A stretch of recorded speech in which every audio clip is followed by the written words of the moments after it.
ಎಲ್ರಿಗೂ ನಮಸ್ಕಾರ. Welcome back to my channel. ನಾನು ಶ್ರುತಿ. ಎಲ್ಲರೂ ಹೇಗಿದ್ದೀರಾ? ಐ ಹೋಪ್ ಎಲ್ಲರೂ ಚೆನ್ನಾಗಿದ್ದೀರಾ ಅಂತ ಅನ್ಕೊತೀನಿ. ನಾನು ಕೂಡ ತುಂಬಾ ಚೆನ್ನಾಗಿದ್ದೀನಿ. ಇದು ಸಂಡೇ ವ್ಲಾಗ್ ಆಗಿರುತ್ತೆ. ಇವತ್ತಿನ ಕಂಪ್ಲೀಟ್ ದಿನ ಹೇಗಿರುತ್ತೆ ಅನ್ನೋದನ್ನು ನಾನು ಈ ಒಂದು ವ್ಲಾಗಲ್ಲಿ ನಿಮ್ಮ ಜೊತೆ ಶೇರ್ ಮಾಡ್ತೀನಿ. ಅದಕ್ಕಿಂತ ಮುಂಚೆ ಇನ್ನೂ ಯಾರೆಲ್ಲ ನನ್ನ ಚಾನಲ್ನ ಸಬ್ಸ್ಕ್ರೈಬ್ ಮಾಡ್ಕೊಂಡಿಲ್ಲ, ಪ್ಲೀಸ್ ಸಬ್ಸ್ಕ್ರೈಬ್ ಮಾಡಿಕೊಂಡು ನೋಡಿ. ಹಾಗೆ ಈ ಒಂದು ವ್ಲಾಗ್ ಇಷ್ಟ ಆದರೆ ಪ್ಲೀಸ್ ಲೈಕ್, ಶೇರ್ ಆ್ಯಂಡ್ ನಿಮ್ಮ ಅನಿಸಿಕೆ ಅಭಿಪ್ರಾಯಗಳನ್ನ ನನಗೆ ಕಮೆಂಟ್ ಮೂಲಕ ತಿಳಿಸಿ. ನಾರ್ಮಲಿ ಸಂಡೇ ಅಂತಂದರೆ ಎಲ್ಲರೂ ಎದ್ದೇಳೋದು ಸ್ವಲ್ಪ ಲೇಟಾಗೇ ಆಗುತ್ತೆ. ನಾನು ಕೂಡ ಇವತ್ತು ಸಂಡೇ ಸ್ವಲ್ಪ ಲೇಟಾಗೇ ಎದ್ದಿದ್ದೀನಿ. ಆಲ್ಮೋಸ್ಟ್ 8:30 ಆಗೋಗಿತ್ತು ಎದ್ದಾಗಲೇ.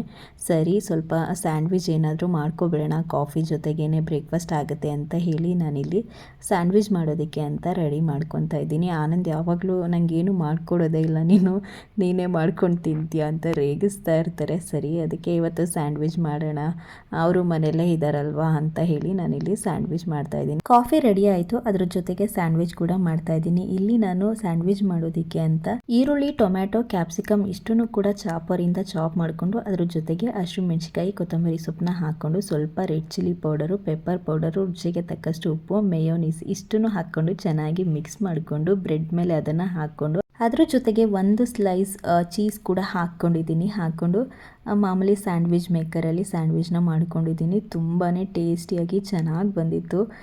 ಇಕ್ಷಿತ್ ಕೂಡ ಸ್ವಲ್ಪ ತಿಂದ ಇದನ್ನೇ.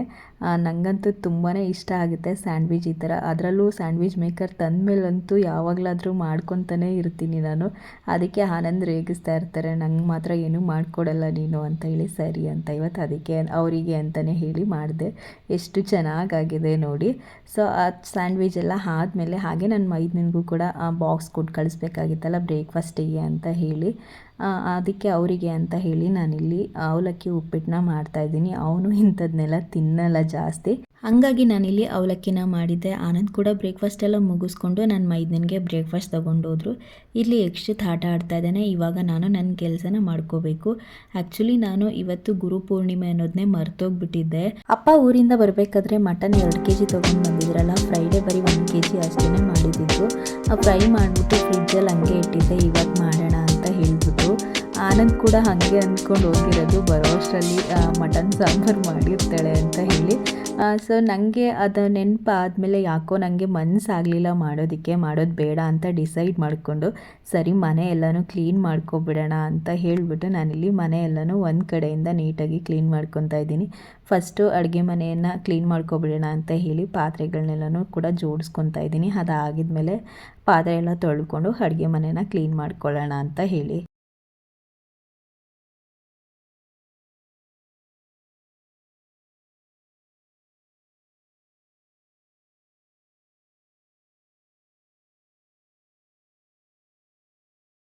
ನನಗೆ ಅದೇನೋ ಗೊತ್ತಿಲ್ಲ, ಯಾವುದೇ ಒಂದು ಕೆಲಸ ಆಗಲಿ ಫಸ್ಟು ನಾನು ಮಾಡಬಾರ್ದು ಅಂತ ಅಂದ್ಕೊಂಡ್ರೆ ಮಾಡೋದಕ್ಕೆ ಇಷ್ಟನೇ ಪಡಲ್ಲ. ಅದೇ ರೀತಿಯಾಗಿ ಇವತ್ತು ಕೂಡ ಆನಂದ್ ಮಟನ್ ಸಾಂಬಾರು ಮಾಡಿ ಇಡು ಅಂತ ಹೇಳಿಬಿಟ್ಟು ಹೋಗಿದ್ರು. ನಾನು ಕೂಡ ಒಂದು ಅರ್ಧ ಗಂಟೆ 3/4 ಗಂಟೆ ಕೂತ್ಕೊಂಡು ಯೋಚನೆ ಮಾಡಿದೆ, ಮಾಡೋದಾ ಬೇಡವಾ ಅಂತ ಹೇಳಿ. ಅದು ಅಲ್ಲದೆ ಇವತ್ತು ಸಂಡೇ ಬೇರೆ. ನಾರ್ಮಲಿ ನಮ್ಮ ಮನೇಲಿ ಯಾವಾಗಲೂ ಸಂಡೇ ಅಷ್ಟೇ ನಾನ್ ವೆಜ್ ಮಾಡೋದು. ವೀಕ್ ಡೇಸಲ್ಲಿ ನಾನು ನಾನ್ ವೆಜ್ ಮಾಡೋದೇ ಇಲ್ಲ. ತೊಗೊಂಡು ಬರೋದು ಅದು ಎಲ್ಲ ಕಷ್ಟ ಆಗುತ್ತೆ, ಜೊತೆಗೆ ಆನಂದ್ ಬರೋದು ಕೂಡ ಲೇಟ್ ಆಗುತ್ತೆ. ನನ್ನ ಮೈದನಿಗೂ ಕೂಡ ತೊಗೊಂಡೋಗೋಕ್ಕೆಲ್ಲ ಕಷ್ಟ ಆಗುತ್ತೆ ಅಂತ ಹೇಳಿ ನಾನು ಯೂಶ್ವಲಿ ವೀಕ್ ಡೇಸೆಲ್ಲ ನಾನ್ ವೆಜ್ ಮಾಡೋದಕ್ಕೆ ಹೋಗಲ್ಲ. ರೇರ್ ನಾನು ಮಾಡೋದು, ಸಂಡೇ ಟೈಮಲ್ಲಿ ಅಷ್ಟೇ ಮಾಡ್ಕೊಳ್ಳೋದು. ಸೊ ಹಾಗಾಗಿ ಯೋಚನೆ ಮಾಡದೆ ಮಾಡೋದಾ ಬೇಡವಾ ಅಂತ ಹೇಳಿ, ಸೊ ಫೈನಲಾಗಿ ಮಾಡೋದು ಬೇಡ ಅಂತ ಡಿಸೈಡ್ ಮಾಡಿಕೊಂಡು ನಾನಿಲ್ಲಿ ಅಡುಗೆ ಮನೆಯೆಲ್ಲ ಕ್ಲೀನ್ ಮಾಡಿದ್ಮೇಲೆ ಹಾಲ್ ಕ್ಲೀನ್ ಮಾಡೋಣ ಅಂತ ಬಂದೆ. ನೋಡಿ ನಮ್ಮ ಮನೇಲಿ ಹಾಲ್ ಎಷ್ಟು ಮೆಸ್ಸಿ ಆಗಿದೆ. ನಿಮ್ಮ ಮನೇಲಿ ಮಕ್ಕಳುಗಳಿದ್ರೆ ನಿಮ್ಮ ಮಕ್ಕಳು ಕೂಡ ಹಿಂಗೇನಾ ಅಂತ ಕಮೆಂಟ್ ಮಾಡಿ ತಿಳಿಸಿ. ಯಪ್ಪ, ನನಗಂತೂ ರಜಾ ಇದ್ದಿದ್ದ ದಿನ ಆಗೋಗುತ್ತೆ, ಅಷ್ಟು ಮೆಸ್ಸಿ ಆಗಿರುತ್ತೆ ನಮ್ಮ ಮನೆ ಹಾಲ್ ಅಂತೂ. ನಿಜವಾಗ್ಲೂ ಸ್ಕೂಲಿಗೆ ಹೋದಾಗಂತೂ ನೀಟಾಗಿರುತ್ತೆ. ಹಾಗೆ ಇವತ್ತು ಆನಂದ್ ಆ ಬ್ಯಾಗಲ್ಲಿ ಇದ್ದಿದ್ದು ಕೆಲವೊಂದು ಬೇಡದೇ ಇರೋ ಥಿಂಗ್ಸ್ ಎಲ್ಲ ಇತ್ತು, ಅದನ್ನೆಲ್ಲನೂ ಕೂಡ ಬೇರೆ ಒಂದು ಚೀಲದಲ್ಲಿ ಎತ್ತಿಟ್ರು ಬಿಸಾಕೋಣ ಅಂತ ಹೇಳಿಬಿಟ್ಟು. ಮತ್ತೆ ಅವನು ಅದನ್ನು ತೆಗೆದು ಎಲ್ಲನೂ ಮಿಕ್ಸಿ ಮಾಡಿ ಇಡ್ತಾಯಿದ್ದ. ಇವಾಗ ನೀಟಾಗಿ ಎಲ್ಲನೂ ಎತ್ತಿಟ್ಬಿಟ್ಟು ಸೋಫಾ ಕವರ್ಗಳನ್ನೆಲ್ಲನೂ ಕೂಡ ಒದ್ರುಕೊಂಡು ಕಸನ ನೀಟಾಗಿ ಹೊಡ್ಕೊಳ್ಳೋಣ ಅಂತ ಹೇಳ್ಬಿಟ್ಟು ಕಸ ಎಲ್ಲನೂ ಹೊಡ್ಕೊಂಡು ಮನೆ ಎಲ್ಲನೂ ಕೂಡ ನೀಟಾಗಿ ಒರೆಸ್ಕೊಂಡು, ಸ್ವಲ್ಪ ಬಟ್ಟೆಗಳೆಲ್ಲ ಇತ್ತು ಮೆಷಿನ್ಗೆ ಹಾಕ್ಬಿಡೋಣ. ಅದನ್ನು ಕೂಡ ನಾಳೆ ಯಕ್ಷಿತ್ಗೆ ಯೂನಿಫಾರ್ಮ್ಗಳೆಲ್ಲ ಬೇಕಲ್ವಾ, ಅದಕ್ಕೆ ಹಾಕೋಣ ಅಂತ ಹೇಳ್ಬಿಟ್ಟು ಮೆಷಿನ್ಗೆಲ್ಲ ಬಟ್ಟೆ ಎಲ್ಲನೂ ಹಾಕಿದ್ದಾದಮೇಲೆ ನಾನು ಈ ಥರ ಕವರ್ ಮಾಡಿ ಬಿಟ್ಬಿಡ್ತೀನಿ, ಓಪನ್ ಮಾಡಿ ಬಿಡಲ್ಲ. ಯಕ್ಷಿತ್ ತೆಗೆಯೋದು ಹೋಗೋದಾಗೆ ಬಟನ್ಗಳೆಲ್ಲ ಇರುತ್ತಲ್ಲ ಅದನ್ನೆಲ್ಲ ಪ್ರೆಸ್ ಮಾಡೋದು ಆ ಥರ ಎಲ್ಲ ಮಾಡ್ತಾ ಇರ್ತಾನೆ. ಮೊದಲಂದರೆ ಕವರ್ ತರೋಕ್ಕಿಂತ ಮುಂಚೆನೇ ಒಳಗಡೆನೇ ತಲೆನ ನುಸುಳ್ಬಿಟ್ಟು ಕೂತ್ಕೊತಿದ್ದ, ಆ ಥರ ಮಾಡ್ತಿದ್ದ. ಹಾಗಾಗಿ ಇವಾಗ ನಾನು ಕವರ್ ತರಿಸ್ಬಿಟ್ಟು ಇವಾಗ ಬಟ್ಟೆ ಮೆಷಿನ್ಗೆ ಹಾಕಿದ್ರೂ ಅಷ್ಟೇ ನಾನು ಅದನ್ನು ನೀಟಾಗಿ ಕ್ಲೋಸ್ ಮಾಡಿಬಿಡ್ತೀನಿ. ಆವಾಗ ಅವನು ಮುಟ್ಟೋದಕ್ಕೆ ಹೋಗಲ್ಲ. ಇನ್ನು ಮನೆ ಎಲ್ಲನೂ ಕ್ಲೀನ್ ಮಾಡಿದ್ಮೇಲೆ ಮಧ್ಯಾಹ್ನದ ಊಟಕ್ಕೆ ನಾನು ರಸಮ್ ಅನ್ನ ಮಾಡಿಬಿಡೋಣ, ಬೇಗ ಆಗುತ್ತೆ ಅಂತ ಹೇಳಿ ರೆಡಿ ಮಾಡ್ಕೊತಾ ಇದ್ದೀನಿ. ಅಷ್ಟೊತ್ತಿಗೆ ಆನಂದ್ ಕೂಡ ಬಂದು ಒಂದು ಸ್ವಲ್ಪ ಹೊತ್ತು ರೇಗಾಡ್ತಾಯಿದ್ರು. ಸಂಡೇ ಯಾವುದು ನಿಂದು ಪೂಜೆ ಅದು ಇದು ಅಂತ ಎಲ್ಲ.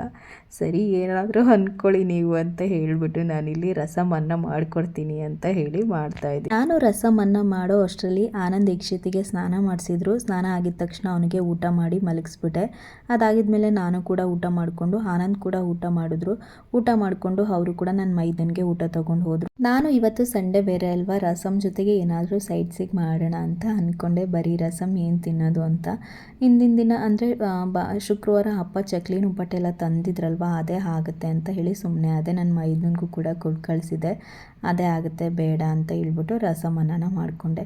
ಅದಾಗಿದ್ಮೇಲೆ ನಾನು ಸಂಜೆ ಮೇಲೆ ನಾನು ಕೂಡ ಸ್ನಾನ ಎಲ್ಲ ಮುಗಿಸ್ಕೊಂಡು ಇವಾಗ ದೇವ್ರ ಮನೆಯೆಲ್ಲನೂ ಕ್ಲೀನ್ ಮಾಡಿಕೊಂಡು ದೇವ್ರ ಮನೇಲಿ ಹೂ ಎಲ್ಲನೂ ಮುಡಿಸಿದ್ದಾದಮೇಲೆ ಹಾಗೆ ಹೊರಗಡೆನೂ ಕೂಡ ಹೂ ಎಲ್ಲನೂ ಮುಡಿಸಿ ರೆಡಿ ಮಾಡ್ಕೊತಾ ಇದ್ದೀನಿ ಪೂಜೆ ಮಾಡೋದಕ್ಕೆ ಅಂತ. ಇನ್ನೂ ಯಕ್ಷಿತ್ ಎದ್ದಿರಲಿಲ್ಲ, ಸೊ ಅಷ್ಟರಲ್ಲಿ ನಾನು ಪೂಜೆ ಎಲ್ಲನೂ ಮುಗಿಸ್ಕೊಬಿಡೋಣ ಅಂತ ರೆಡಿ ಮಾಡ್ಕೊತಾ ಇದ್ದೀನಿ. ಆನಂದ್ ಕೂಡ ಹೇಳೋಗಿದ್ರು, ಅವ್ನು ಮಲಗಿದ್ದಾನೆ, ಅವ್ನು ಮಲಗಿದ್ದು ಎದ್ದೇಳೋ ಅಷ್ಟರಲ್ಲಿ ಸ್ನಾನ ಮಾಡಿಕೊಂಡು ರೆಡಿ ಆಗಿಬಿಡು ಅಂತ. ಸ್ವಲ್ಪ ಹೊರಗಡೆ ಹೋಗಬೇಕಾಗಿತ್ತು, ಕೆಲಸ ಇತ್ತು, ಹಾಗಾಗಿ ರೆಡಿ ಆಗು ಅಂತ ಹೇಳ್ಬಿಟ್ಟು ಹೋಗಿದ್ರು. ನಾನು ಅವ್ನು ಮಲ್ಕೊಂಡಿದ್ದ ತಕ್ಷಣ ಸ್ನಾನ ಎಲ್ಲ ಮುಗಿಸ್ಕೊಂಡು ಬಂದು ನಾನಿಲ್ಲಿ ಪೂಜೆ ಮಾಡೋದಕ್ಕೆ ಅಂತ ರೆಡಿ ಮಾಡ್ತಾಯಿದ್ದೀನಿ. ಹೂವೆಲ್ಲ ಮುಡಿಸಿದ್ದಾಯಿತು, ಇವಾಗ ಪೂಜೆ ಮಾಡ್ತಾಯಿದ್ದೀನಿ.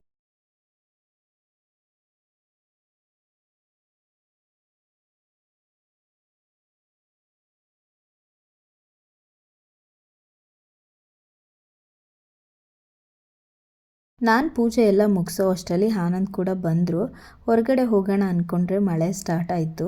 ನಿಜವಾಗ್ಲೂ ಕೂಡ ಈ ಒಂದು ವೆದರ್ಗೆ ಎಲ್ಲೂ ಹೊರಗಡೆ ಹೋಗೋದೇ ಬೇಡ, ಆರಾಮಾಗಿ ಮನೇಲೇ ಹೊಚ್ಕೊಂಡು ಮಲ್ಕೊಳ್ಳೋಣ ಅನ್ನೋ ಥರ ಅನಿಸುತ್ತೆ. ನಾನು ಎಲ್ಲ ಕೆಲಸ ಮುಗಿಸೋ ಅಷ್ಟರಲ್ಲಿ ಅಪ್ಪ ಮಗಂದಿಬ್ರದ್ದು ಕೂಡ ಒಂದು ರೌಂಡ್ ನಿದ್ದೆ ಆಗಿತ್ತು. ಸಂಜೆ ಕೂಡ ಆಗಿದ್ರಿಂದ ಇನ್ನೇನು ಮಳೆ ನಿಂತಿಲ್ಲ.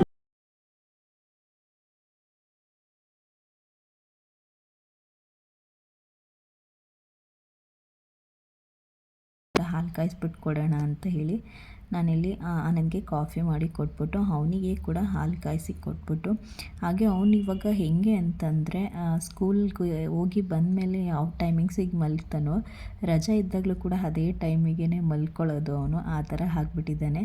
ಸರಿ ಅಂತ ಅಂದ್ಬಿಟ್ಟು ಹೊರಡ್ತಾ ಇದ್ದೀವಿ. ಈ ಥರ ಎಲ್ಲಾದರೂ ಕರ್ಕೊಂಡು ಹೋದ್ರಂತೂ ಎತ್ಕೋ ಅಂತ ಹಠ ಮಾಡ್ತಾ ಇರ್ತಾನೆ. ಸರಿ ಅಂತ ಅಂದ್ಬಿಟ್ಟು ನಾವು ಮನೆಯಿಂದ ಹೊರಟ್ವಿ.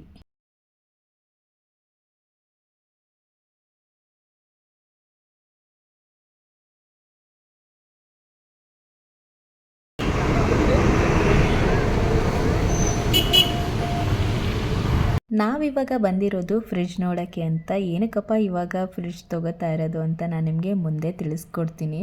ಇಲ್ಲಿ ನಮಗೆ ತುಂಬ ವೆರೈಟೀಸ್ ಆಫ್ ಫ್ರಿಡ್ಜ್ನ ತೋರಿಸಿದ್ರು.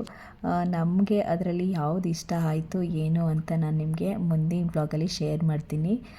ಹಾಗೆ ನಾವು ಕೂಡ ಯಾವ್ದು ತೊಗೊಳ್ಳೋದು ಏನೋ ಅನ್ನೋ ಕನ್ಫ್ಯೂಷನಲ್ಲೂ ಕೂಡ ಇದ್ವಿ, ಯಾವ್ದು ಚೆನ್ನಾಗಿದೆ ಏನು, ಮತ್ತು ಈಗಿನ ಇದಕ್ಕೆ ಯಾವುದು ಸೂಟ್ ಆಗುತ್ತೆ ಅಂತಲೂ ಕೂಡ ತುಂಬ ಕಾಸ್ಟ್ಲಿ ಇರೋದು ಕೂಡ ಇತ್ತು, ನಾರ್ಮಲ್ ಪ್ರೈಸ್ ಇರೋದು ಕೂಡ ಇತ್ತು. ಅದರಲ್ಲಿ ನಾವು ನೋಡಿ ಒಂದನ್ನು ಸೆಲೆಕ್ಟ್ ಮಾಡ್ಕೊಂಡ್ವಿ. ಎಷ್ಟೇ ಫ್ರಿಡ್ಜ್ಗಳನ್ನ ನೋಡಿದ್ರು ಫೈನಲಾಗಿ ಯಾವುದಾದ್ರೂ ಒಂದನ್ನಾದರೂ ಸೆಲೆಕ್ಟ್ ಮಾಡಲೇಬೇಕಲ್ವ. ಸೊ ಅದೇ ರೀತಿಯಾಗಿ ಒಂದು ಫ್ರಿಡ್ಜನ್ನು ಸೆಲೆಕ್ಟ್ ಮಾಡಿದ್ವಿ. ಇನ್ನೂ ತುಂಬ ವೆರೈಟೀಸ್ ಆಫ್ ಫ್ರಿಡ್ಜ್ಗಳಿತ್ತು. ಆದರೆ ನನಗೆ ಏನಪ್ಪ ಅಂತಂದರೆ ಒಟ್ಟಿಗೆ ನಮ್ಮ ಮನೆ ಮಾಡಿದಾಗ ತಗೊಳ್ಳೋಣ ಅನ್ನೋ ಆಸೆ ಇತ್ತು. ಬಟ್ ಆವಾಗ ತೊಗೊಳ್ತೀವೋ ಇಲ್ವೋ ಗೊತ್ತಿಲ್ಲ. ಆ ಒಂದು ಆಸೆ ಇದೆ, ತೊಗೋಬೇಕು ಆವಾಗ್ಲೂ. ಸದ್ಯಕ್ಕೆ ಯಾವುದಾದ್ರೂ ಒಂದು ನಾರ್ಮಲ್ ಆಗಿರೋದು ತಗೊಳ್ಳೋಣ ಅಂತ ಹೇಳಿ ಫೈನಲಾಗಿ ಒಂದನ್ನು ಸೆಲೆಕ್ಟ್ ಮಾಡಿದ್ವಿ. ಅದಾಗಿದ್ಮೇಲೆ ಆನಂದ್ ಪ್ರೊಸೀಜರ್ ಏನಿದೆಯೋ ಅದನ್ನು ಮುಗಿಸ್ತಾಯಿದ್ರು. ಯಕ್ಷಿತ್ನಂತೂ ಹಿಡಿಯೋದಕ್ಕೆ ಆಗ್ತಾ ಇರಲಿಲ್ಲ ನನಗೆ. ಅಲ್ಲಿ ಸುತ್ತ ಓಡಾಡ್ತಾ ಇರೋನು. ಹಾಗೆ ಅಲ್ಲಿ ಒಂದು ಮಗುನೂ ಕೂಡ ಕರ್ಕೊಂಡು ಬಂದಿದ್ರು. ಆ ಮಗು ಜೊತೆ ಎಷ್ಟು ಚೆನ್ನಾಗಿ ಆಟ ಆಡ್ತಾ ಇದ್ದಾನೆ ನೋಡಿ. ಸೊ ನಾವು ಫ್ರಿಡ್ಜೆಲ್ಲನೂ ಬುಕ್ ಮಾಡಿಬಿಟ್ಟು ಇವಾಗ ಸರಿ ಹಾಗೆ ಈ ಕಡೆನೇ ಬಂದಿದ್ದೀನಲ್ಲ ಒಟ್ಟಿಗೆ ಇಲ್ಲೇ ತರಕಾರಿ ಎಲ್ಲನೂ ತೊಗೊಂಡು ಹೋಗ್ಬಿಡೋಣ ಅಂತ ಹೇಳಿ ತರಕಾರಿ ಎಲ್ಲನೂ ತೊಗೊಂಡು ಹಾಗೆ ಬರ್ತಾ ಸ್ನ್ಯಾಕ್ಸ್ ಏನಾದರೂ ತಿನ್ನೋಣ ಅಂತ ಹೇಳಿ ತರಕಾರಿ ಅಂಗಡಿ ಪಕ್ಕನೇ ಅಲ್ಲೇ ಸ್ನ್ಯಾಕ್ಸ್ ಸೆಂಟರ್ ಇತ್ತು. ಸರಿ ಅಂತ ಹೇಳ್ಬಿಟ್ಟು ಗೋಬಿ ಹಾಗೆ ಪಾನಿಪುರಿ ಎಲ್ಲನೂ ತಿಂದ್ಕೊಂಡು ನಾವು ಮನೆ ಕಡೆ ಹೊರಟ್ವಿ. ನಾರ್ಮಲಿ ನಾನು ಯಾವಾಗಲೂ ಅಷ್ಟೇ ಈ ಕಡೆ ಏನಾದರೂ ಬಂದಾಗ ಇಲ್ಲೇ ತಗೊಂಡು ಹೋಗ್ಬಿಡ್ತೀನಿ. ಮನೆ ಹತ್ರ ಒಂದ್ಸರಿ ಏನು ತೊಗೊಂಡು ಹೋಗೋದು ಅಂತ ಹೇಳಿ ತರಕಾರಿ ಹಣ್ಣುಗಳು ಏನಾದರೂ ಬೇಕು ಅಂತಂದರೆ ಇಲ್ಲೇ ತೊಗೊಂಡು ಹೋಗ್ಬಿಡ್ತೀನಿ. ಇನ್ನು ನಾನು ಫ್ರಿಡ್ಜ್ ನೋಡಿದ್ನಲ್ಲ, ಅದರಲ್ಲಿ ನನಗೆ ಯಾಕೋ ಒಂದು ಸ್ವಲ್ಪ ಹೆಂಗೆ ಕಾಣುತ್ತೆ. ಹಾಗಾಗಿ ಇಲ್ಲ ನಿಮ್ಗೆ ಯಾವ್ದು ಬೇಕು ಸೆಲೆಕ್ಟ್ ಮಾಡು ನೋಡು ಅಂತಲೇ ಹೇಳ್ತಾಯಿದ್ರು. ನನಗೆ ಯಾಕೋ ಒಂದು ಸ್ವಲ್ಪ ಸರಿ ಅಂತ ಅನ್ನಿಸ್ತಾ ಇರಲಿಲ್ಲ. ಅದು ಯಾಕೆ ಅಂತಲೂ ನಾನು ನಿಮಗೆ ನೆಕ್ಸ್ಟ್ ಬ್ಲಾಗಲ್ಲಿ ಫ್ರಿಡ್ಜ್ ಬರುತ್ತಲ್ಲ ಆವಾಗ ಎಕ್ಸ್ಪ್ಲೈನ್ ಮಾಡಿ ಹೇಳ್ತೀನಿ ಏನಕ್ಕೆ ನನಗೆ ಆ ಥರ ಅನ್ನಿಸ್ತು ಅಂತ ಅಂದ್ಬಿಟ್ಟು. ಹಾಗೆ ಫ್ರಿಡ್ಜ್ಗಳಲ್ಲಂತೂ ತುಂಬ ಟೆಕ್ನಾಲಜಿ ಮುಂದುವರೆದಿದೆ ಇವಾಗಂತೂ. ನನಗಂತೂ ಈ ಥರ ಎಲ್ಲ ಇದೆಯಾ ಅಂತ ಅನ್ನಿಸ್ತಾಯಿತ್ತು. ಅಷ್ಟು ನೀಟಾಗಿ ಅವರು ಎಕ್ಸ್ಪ್ಲೈನ್ ಮಾಡಿ ಹೇಳ್ತಾಯಿದ್ರು ಒಂದಕ್ಕೆ ಇನ್ನೊಂದಕ್ಕೆ ಏನೇನು ಡಿಫ್ರೆನ್ಸ್ ಇದೆ, ಏನೇನು ಫ್ಯೂಚರ್ಸ್ ಇದೆ ಅದನ್ನೆಲ್ಲನೂ ಕೂಡ. ಇನ್ನು ನಾನಿಲ್ಲಿ ಮನೆಗೆ ಬಂದು ತರಕಾರಿ ಎಲ್ಲನೂ ತಂದಿದ್ನಲ್ಲ ಅದನ್ನೆಲ್ಲನೂ ಕೂಡ ಎತ್ತಿಡ್ತಾ ಇದ್ದೀನಿ. ನನಗೆ ಯಾಕೋ ಗೊತ್ತಿಲ್ಲ, ಇವತ್ತು ಮಧ್ಯಾಹ್ನ ತಲೆ ಸ್ನಾನ ಮಾಡಿದಾಗಿಂದನೂ ನನಗೆ ಯಾಕೋ ಒಂದು ಸ್ವಲ್ಪ ಅನ್ಕಂಫರ್ಟಬಲ್ ಅನ್ನಿಸ್ತಾಯಿತ್ತು. ಬಾಡಿ ಪೇಯ್ನ್ ಸ್ಟಾರ್ಟ್ ಆಗ್ತಾಯಿತ್ತು ಲೈಟಾಗಿ. ಇವಾಗ ಮನೆಗೆ ಬಂದಮೇಲಂತೂ ನನ್ನ ಕೈಲಿ ಹಾಕ್ತಾನೇ ಇರಲಿಲ್ಲ. ಎಷ್ಟೊತ್ತಿಗೆ ಮಲ್ಕೊಳ್ಳಪ್ಪ ಅನ್ನೋ ಥರ ಆಗ್ತಾಯಿತ್ತು. ಅದೇ ಟೈಮಿಗೆ ಕರೆಕ್ಟಾಗಿ ಆನಂದ್ ಒಂದು ಬಾಂಬ್ ಸಿಡಿಸಿದ್ರು ನನಗೆ. ಯಪ್ಪ ಯಾರಪ್ಪ ಇವಾಗ ಇದನ್ನು ಮಾಡೋರು ಅನ್ನೋ ಥರ ಆಯಿತು. ಏನಪ್ಪ ಅಂತಂದರೆ ಆನಂದ್ ನಾಳೆ ಫ್ರಿಡ್ಜ್ನ ಊರಿಗೆ ಕೊಟ್ಟು ಕಳಿಸ್ಬೇಕು ಅನ್ನೋದು ಫೈನಲ್ ಆಯಿತು. ನಮ್ಮದು ಫ್ರಿಡ್ಜ್ ಇದೆಯಲ್ಲ, ಆವಾಗಲೇ ನಾನು ನಿಮಗೆ ಹೇಳಿದ್ನಲ್ಲ ಯಾಕೆ ಫ್ರಿಡ್ಜ್ ತೊಗೋಬೇಕು ಅಂತಿದ್ದೀವಿ ಅಂತ. ಏನಕ್ಕಪ್ಪ ಅಂತಂದರೆ ನಮ್ಮದು ಇವಾಗಿರೋದು ಸಿಂಗಲ್ ಡೋರು, ಜೊತೆಗೆ ಸ್ವಲ್ಪ ನನಗೆ ಸ್ಪೇಸ್ ಕೂಡ ಸಾಕಾಗ್ತಾ ಇರಲಿಲ್ಲ. ಅದ್ರ ಜೊತೆಗೆ ಇನ್ನೊಂದು ಮೇನ್ ರೀಸನ್ ಏನಪ್ಪ ಅಂತಂದರೆ ನಮ್ಮೂರಲ್ಲಿ ಫ್ರಿಡ್ಜ್ ಇಲ್ಲ, ಅಂದರೆ ಆನಂದ್ ಅವ್ರ ಊರಲ್ಲಿ ಫ್ರಿಡ್ಜ್ ಇಲ್ಲ. ನಾವು ಅಪ್ಪ ಏನೋ ತೊಗೊಳ್ಳ ಅಂತ ಕೇಳ್ತಿದ್ರಂತೆ. ಅದಕ್ಕೆ ಆನಂದ್ ಹೇಳಿದ್ರಂತೆ ಇಲ್ಲ ನಾವೇ ಹೊಸ ತೊಗೋಬೇಕು ಅಂತಿದ್ದೀವಿ, ಈ ಫ್ರಿಡ್ಜ್ನೇ ನಾನು ಕೊಟ್ಟು ಕಳಿಸ್ತೀನಿ ತೊಗೋಬೇಡಿ ಅಂತ ಹೇಳಿದ್ರಂತೆ. ಹಂಗಾಗಿ ನಾವು ಸರಿ ತೊಗೋಬಿಡೋಣ, ಅವರೇ ತೊಗೋಬೇಕು ಅಂತ ಹೇಳ್ತಿದ್ದಾರಲ್ವ, ಇದನ್ನು ತೊಗೊಂಡು ನಾವು ಇದನ್ನು ಕೊಟ್ಟು ಕಳಿಸ್ಬಿಟ್ಟು ಬೇರೆ ತೊಗೊಳ್ಳೋಣ ಅಂತ ಹೇಳಿಬಿಟ್ಟು ನಾವು ಫ್ರಿಡ್ಜ್ನ ನೋಡ್ಕೊಂಡು ಬಂದಿದ್ದು. ಸೊ ಅಲ್ಲಿ ಫ್ರಿಡ್ಜ್ನ ಬುಕ್ ಮಾಡಿ ಬಂದಮೇಲೆ ಇಲ್ಲೂ ಕೂಡ ಫ್ರಿಡ್ಜ್ನ ಕೊಟ್ಟು ಕಳಿಸೋದು ಕೂಡ ಫೈನಲ್ ಆಗೋಯಿತು ಊರಿಗೆ. ನಾಳೆ ಏನೋ ನಮ್ಮೂರಿಗೆ ಯೂಶ್ವಲಿ ತರಕಾರಿ ಎಲ್ಲ ಬೆಳಿತೀವಿ ನಮ್ಮೂರ ಕಡೆ, ಹಾಗಾಗಿ ತರಕಾರಿ ಗಾಡಿ ಬರುತ್ತಲ್ಲ ಆ ಗಾಡಿಲೇ ಕೊಟ್ಟು ಕಳಿಸೋಣ ಅಂತ ಹೇಳ್ಬಿಟ್ಟು ನಮ್ಮೂರ ಕಡೆಯವರೇ ಯಾರೋ ಬರ್ತಾರಂತೆ, ನೈಟ್ ಹೊರಟು ಬೆಳಗ್ಗೆನಲ್ಲಿ ಬರ್ತಾರಂತೆ. ಹಾಗಾಗಿ ಕೊಟ್ಟು ಕಳ್ಸೋದಂತ ಫೈನಲ್ ಆಯಿತು. ಆಮೇಲೆ ನನಗೆ ಆನಂದ್ ಹೇಳಿದರು ಈ ಥರ ಊರಿಂದ ಬರ್ತಾರಂತೆ, ನಾಳೆ ಫ್ರಿಡ್ಜ್ನ ಕೊಟ್ಟು ಕಳಿಸ್ಬಿಡೋಣ ಅಂತ ಹೇಳಿ. ಅದಕ್ಕೆ ಆನಂದ್ ಹೇಳ್ತಾಯಿದ್ರು ಈ ಥರ ಏನಾದರೂ ಮಂಡೇ ಕೊಟ್ಟು ಕಳಿಸ್ತೀವಿ ಅನ್ನಂಗಿದ್ದಿದ್ರೆ ನಾವು ಸ್ಯಾಟರ್ಡೆ ನೈಟೇ ಹೋಗಿ ಫ್ರಿಡ್ಜ್ನ ಬುಕ್ ಮಾಡಿಬಿಟ್ಟು ಬಂದಿದ್ರೆ ಸಂಡೇ ಬರ್ತಾಯಿತ್ತು ಅಂತ. ನಮಗೆ ತಂದಮೇಲೆ ಕೂಡ ಕೊಟ್ಟು ಕಳಿಸ್ಬೋದಿತ್ತು, ಬಟ್ ಆ ಟೈಮಿಗೆ ನಮಗೆ ಸಿಗಲ್ವಲ್ಲ ಅವರು ಬೇಕು ಅಂದಾಗ. ಸರಿ ಪರವಾಗಿಲ್ಲ ನಾನೇ ಅಡ್ಜಸ್ಟ್ ಮಾಡ್ಕೊತೀನಿ ಅಂತ ಅಂದ್ಬಿಟ್ಟು ಸರಿ ಕೊಟ್ಟು ಕಳಿಸೋಣ ಅಂದ್ಬಿಟ್ಟು ಸುಮ್ಮನೆ ಆದೆ. ಸರಿ ಎಲ್ಲ ಐಟಮ್ಸು ಇಟ್ಟಿದ್ದೀನಿ, ಏನು ತೊಂದರೆ ಇರಲಿಲ್ಲ. ಬಟ್ ಅದರಲ್ಲಿ ನಾನು ಮೇಯ್ನಾಗಿ ಇಟ್ಟಿದ್ದು ಅಂದರೆ ಮಟನ್ ಇಟ್ಟಿದ್ದೆ, ಅದೇ ಪ್ರಾಬ್ಲಮ್ ಆಗಿದ್ದು. ಆಲ್ರೆಡಿ ಟೈಮು ಒಂದು 8 ಗಂಟೆ ಆಗಿತ್ತು ಅನಿಸುತ್ತೆ. ಆನಂದ್ ಅವಾಗ ಇಲ್ಲ ಸಾಂಬಾರು ಮಾಡಿಬಿಡು ಮಟನ್ ಸಾಂಬಾರನ್ನ ಅಂತ ಅಂದರು. ನನಗಂತೂ ಯಪ್ಪ ಯಾಕಾದರೂ ಹಿಂಗೆ ಹೇಳಿದ್ರು ಅಂತ ಅನ್ನಿಸ್ತಾಯಿತ್ತು. ನಂಗೆ ನಿಜವಾಗ್ಲೂ ಆಗ್ತಾನೇ ಇರಲಿಲ್ಲ, ಅಷ್ಟು ಬಾಡಿ ಪೇಯ್ನ್ ಆಗ್ತಾಯಿತ್ತು. ಮತ್ತು ಒಂದು ಸ್ವಲ್ಪ ಚಳಿ ಥರನೂ ಅನ್ನಿಸ್ತಾಯಿತ್ತು ನನಗೆ. ಎಷ್ಟೊತ್ತಿಗೆ ಮಲ್ಕೊಳ್ಳಪ್ಪ ಹೋಗಿ ಅಂತ ಅಂದ್ಕೊಂಡ್ರೆ ಇವರೇನಪ್ಪ ಇದೇ ಟೈಮ್ಗೆ ಈ ಥರ ಹೇಳ್ಬಿಟ್ರಲ್ಲ ಅಂತಲೂ ಅನ್ನಿಸ್ತಾಯಿತ್ತು. ಸರಿ ಇನ್ನೇನು ಮಾಡೋದು ಅಂತ ಹೇಳಿಬಿಟ್ಟು ಫಸ್ಟು ನೋಡೋಣ ಎಲ್ಲನೂ ಎತ್ತಿಟ್ಬಿಟ್ಟು ಆಮೇಲೆ ಏನು ಮಾಡೋದು ಅಂತ ನಾನಿಲ್ಲಿ ಫಸ್ಟು ತರಕಾರಿ ಎಲ್ಲನೂ ಕೂಡ ಎತ್ತಿಟ್ಕೊತಾ ಇದ್ದೀನಿ. ಹಾಗೆ ಸ್ವಲ್ಪ ಆಮ್ಲ ಜ್ಯೂಸ್ ಮಾಡ್ಕೊಂಡು ಕುಡಿಯೋಣ ಮಾರ್ನಿಂಗ್ ಟೈಮಲ್ಲಿ ಅಂತ ಹೇಳಿಬಿಟ್ಟು ಆಮ್ಲನೂ ಕೂಡ ತೊಗೊಂಡು ಬಂದಿದ್ದೆ. ನನಗೆ ಈ ನಡುವೆ ನೆಲ್ಲಿಕಾಯಿ ಜ್ಯೂಸ್ ಕುಡಿಯೋದಕ್ಕೆ ತುಂಬಾ ಇಷ್ಟ ಆಗುತ್ತೆ, ಹಾಗಾಗಿ ತೊಗೊಂಡು ಬಂದೆ. ಕಹಿ ಇದ್ರೂ ನನಗೇನು ಅಷ್ಟೊಂದು ಕಹಿ ಅಂತ ಅನಿಸಲ್ಲ. ಅದೇ ಥರನೇ ಹಾಗಲಕಾಯಿನೂ ಕೂಡ ತೊಗೊಂಡು ಬಂದಿದ್ದೀನಿ. ಒಂದಿನ ಚಪಾತಿಗೆ ಇಲ್ಲ ದೋಸೆಗೆ ಏನಕ್ಕಾದರೂ ಪಲ್ಯ ಮಾಡ್ಕೊಳ್ಳೋಣ. ಹಾಗೆ ಕ್ಯಾಬೇಜ್ ಕೂಡ ತೊಗೊಂಡು ಬಂದಿದ್ದೆ. ಕೊತ್ತಂಬರಿ ಸೊಪ್ಪಂತೂ ಕಟ್ 20 ರೂಪಾಯಿ ಅಂತ ಹೇಳಿದ್ರು. ಸರಿ ಹಾಗಾಗಿ ಫ್ರಿಡ್ಜಲ್ಲಿ ಇಟ್ಕೋಬೋದಲ್ಲ ಅಂತ ಹೇಳಿಬಿಟ್ಟು ಸ್ವಲ್ಪ ಜಾಸ್ತಿನೇ ತರಕಾರಿ ಎಲ್ಲನೂ ತೊಗೊಂಡು ಬಂದು ಹೆಂಗಿದ್ರು ಫ್ರಿಡ್ಜ್ ಬುಕ್ ಮಾಡಿದ್ದೀನಲ್ಲ ಬರುತ್ತೆ ಅನ್ನೋ ಇದಕ್ಕೆ ನೆಕ್ಸ್ಟ್ ವ್ಲಾಗಲ್ಲಿ ನಾನು ನಿಮಗೆ ಶೇರ್ ಮಾಡ್ತೀನಿ ನನ್ನ ಫಜೀತಿ ಹೆಂಗಿತ್ತು ಏನು ಅಂತಂದ್ಬಿಟ್ಟು. ಇಷ್ಟೆಲ್ಲ ತರಕಾರಿ ತಗೊಂಡು ಬಂದ್ಬಿಟ್ಟು ಏನಾಯಿತು ಅಂತ ಹೇಳಿ. ಸರಿ ತರಕಾರಿ ಎಲ್ಲನೂ ಎತ್ತಿಟ್ಬಿಡೋಣ ಅಂತ ಎತ್ತಿಟ್ಕೊತಾ ಇದ್ದೀನಿ. ಹಾಗೆ ಕೊತ್ತಂಬರಿ ಸೊಪ್ಪನ್ನ ಕೂಡ ತಂದಿದ್ನಲ್ವ, ಕಟ್ಟು 20 ರೂಪಾಯಿ ಅಷ್ಟೇ ಅಂತೆ. ಅದೇ ನನಗೆ ಎಷ್ಟೊಂದು ದಿನ ಆಗುತ್ತೆ. ಇಲ್ಲಂತೂ 10 ರೂಪಾಯಿಗೆ ಇಷ್ಟು ಕೊಡ್ತಾರೆ, ಸ್ವಲ್ಪನೇ ಕೊಡ್ತಾರೆ. ಅದೊಂದು 3-4 ದಿನಕ್ಕೆ ಖಾಲಿ ಆಗಿಬಿಡುತ್ತೆ. ಇದಂತಂದರೆ ಒಂದು ವಾರದ ಮೇಲೆ ಬರುತ್ತೆ ನನಗೆ ಈ ಥರ ಕಟ್ಟೇನಾದರೂ ತೊಗೊಂಡು ಬಂದುಬಿಟ್ರೆ. ಹಂಗಾಗಿ ಆ ಥರ ಹೊರಗಡೆ ಹೋದಾಗಲೇ ನಾನು ಈ ಥರ ಜಾಸ್ತಿ ಕ್ವಾಂಟಿಟಿಲಿ ತೊಗೊಂಡು ಬಂದುಬಿಡುತ್ತೀನಿ, ಜಾಸ್ತಿ ದಿನಕ್ಕೆ ಆಗುತ್ತೆ ಅಂತ ಹೇಳಿ. ನಾವು ನಾಳೆ ಫ್ರಿಜ್ನ ಊರಿಗೆ ಕೊಟ್ಟು ಕಳಿಸ್ತಿರೋದ್ರಿಂದ ನೈಟೇ ಫ್ರಿಜ್ನ ಆಫ್ ಮಾಡಬೇಕಾಗತ್ತೆ. ಹಾಗಾಗಿ ಅದರಲ್ಲಿ ಇರೋ ಬೇರೆ ಯಾವ ಐಟಮ್ಗೂ ಕೂಡ ನಾನು ವರಿ ಮಾಡ್ಕೊಳ್ಳಿಲ್ಲ. ಮಟನ್ ಒಂದೇ ನನಗೆ ಪ್ರಾಬ್ಲಮ್ ಅಂತ ಅನಿಸಿದ್ದು.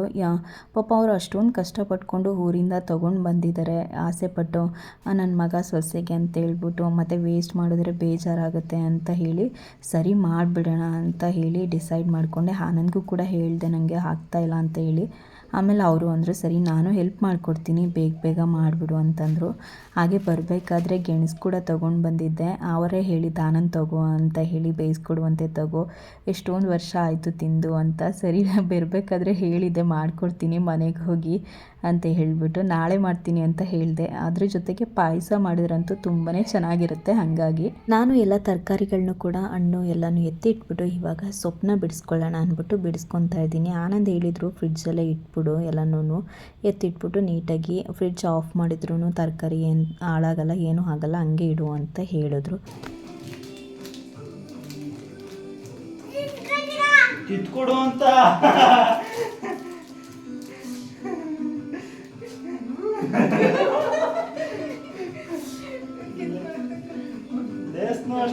ಎಷ್ಟು ಚೆನ್ನಾಗಿ ಹೋಗ್ತಾರೆ ನೋಡು.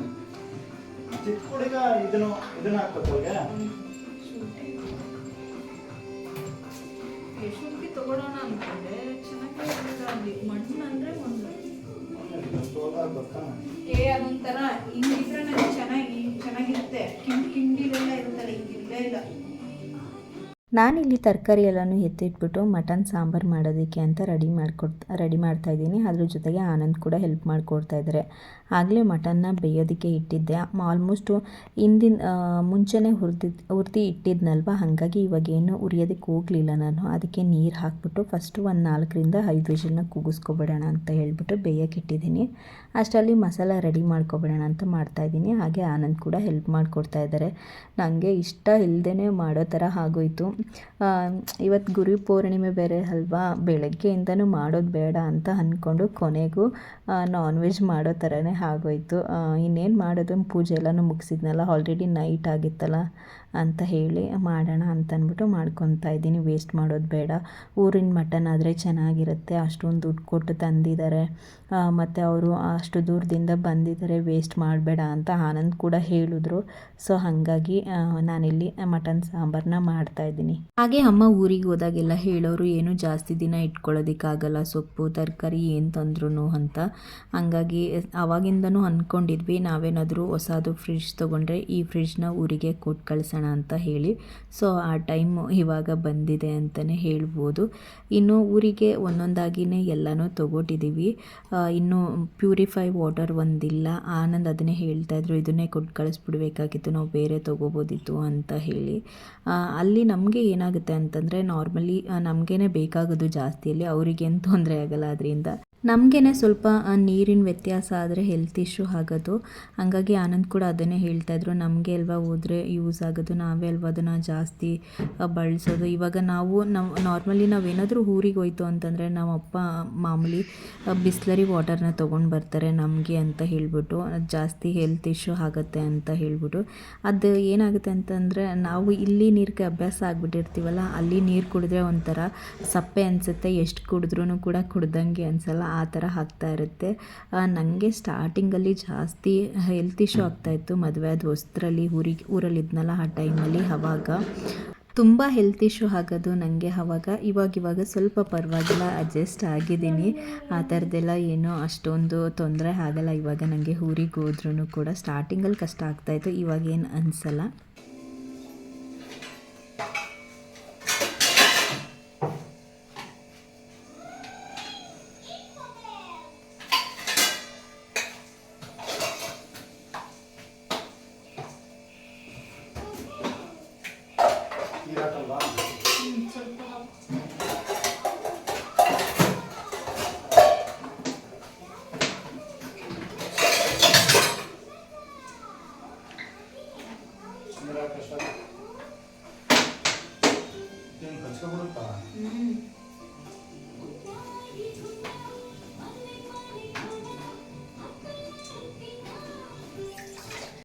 ಹಾಗೆ ನಾನು ಹಸಿಟ್ಟಿರಲಿಲ್ಲ ಅಂತ ಹೇಳ್ಬಿಟ್ಟು ಬರೀ ಮುದ್ದೆ ಮತ್ತು ರೈಸ್ನ ಮಾಡ್ತಾಯಿದ್ದೀನಿ. ಅದಕ್ಕೆ ಆನಂದ್ ರೇಗಿಸ್ತಾಯಿದ್ರು ನನ್ನನ್ನು. ಯಾವಾಗಲೂ ಒಂದು ಟೈಮಲ್ಲಿ ಚಿಕನ್ ಸಾಂಬಾರು ಮುದ್ದೆ ಮತ್ತು ರೈಸ್ ಮಾಡೋದಕ್ಕೆ 3 ಅವರ್ ತೊಗೊಂಡಿದ್ದೆ. ಇವಾಗ ನೋಡಿದರೆ ಅರ್ಧ ಗಂಟೆಲಿ ಆಗೋಯ್ತು. ಇಷ್ಟು ಕೆಲಸಕ್ಕೇ 3 ಅವರ್ ತೊಗೊಂಡು ಮಾಡಿದ್ದೆ ಅಂತ ರೇಗಿಸ್ತಾಯಿದ್ರು. ಆವಾಗಂದರೆ ಹೊಸದ್ರಲ್ಲಿ ಸ್ವಲ್ಪ ಕಲಿಯೋದಕ್ಕೆ ಕಷ್ಟನೇ ಆಗುತ್ತಲ್ವ, ಅದರಲ್ಲೂ ನಾನ್ ವೆಜ್ ಮಾಡೋದಕ್ಕಂತೂ ಕಷ್ಟನೇ ಆಗುತ್ತೆ. ನಿಧಾನಕ್ಕೆ ಮಾಡಬೇಕಲ್ವ, ತಿಳ್ಕೊಂಡು ಒಂದೊಂದೇ. ಇವಾಗಂತಂದರೆ ಎಕ್ಸ್ಪೀರಿಯನ್ಸ್ ಇದೆ. ಪ್ರತಿನಿತ್ಯ ಅದೇ ಕೆಲಸ ಅಲ್ವಾ, ಅಡುಗೆ ಮಾಡೋದು 3 ಟೈಮು ಅಡುಗೆ ಮಾಡೋದಲ್ವ, ಅಭ್ಯಾಸ ಆಗಿರುತ್ತೆ. ಬೇಗ ಮಾಡ್ಕೋಬೋದು.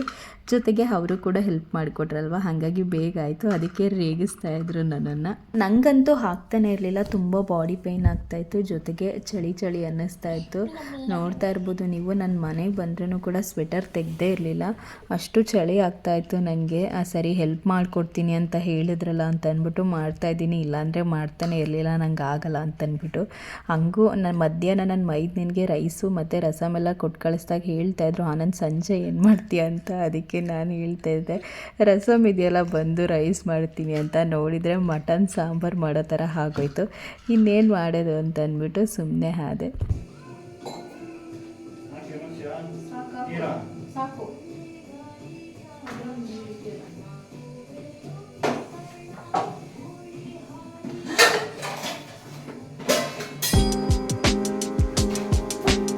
ನೋಡಿ ಮಸಾಲೆ ಎಲ್ಲನೂ ಕೂಡ ಹಾಕಿದ್ದೀನಿ. ಇನ್ನೇನು ಸಾಂಬಾರು ಕೂಡ ರೆಡಿ ಆಗುತ್ತೆ.